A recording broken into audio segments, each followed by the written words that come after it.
think RHEL 7 very well plays to the values that traditional Unix, Linux engineering teams have been evolving over the last 10 years, or actually in the case of Unix, 20 years.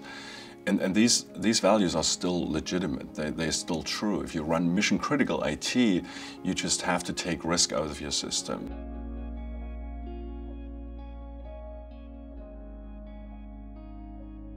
At the same time, though, we see that new culture emerging around DevOps and developers being king, and applications actually no longer being developed and deployed to then run for many years to produce a return on investment to the organizations. Applications produce value to the business by being changed every couple of weeks or months. The whole Linux containers, it's been sitting there in tech preview in 6. People have been waiting and asking us, when is this going to be supported? So here you go. Containers really are the base of the game changer. And key features here are that you want to delegate, and we want to delegate ownership of certain parts of your architecture. Containers give you delegation at exactly the right level, because you can put individual applications or even components of applications into a container that is delegated to the owner of that component, without having them to maintain parts of the system that are outside of their specific area of expertise.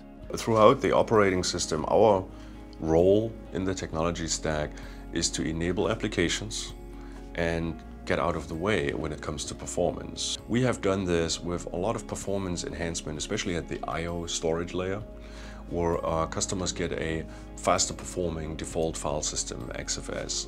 We have optimized how I/O gets handed through the subsystems, all the way from an application API call all the way down to a disk. The second area on performance, other than minimizing overhead, is make it very easy to manage performance. OpenLMI is our new management API and management infrastructure. It's got a shell that you can use locally or remotely.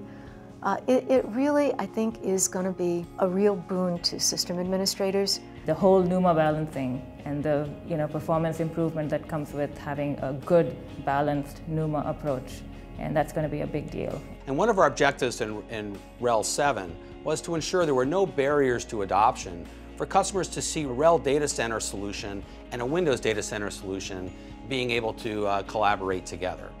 And even if you're taking advantage of the new security capabilities built into RHEL, that can fully federate with an Active Directory security environment. RHEL 7 is the result of years of work from a number of very dedicated and very talented individuals, and it really shows.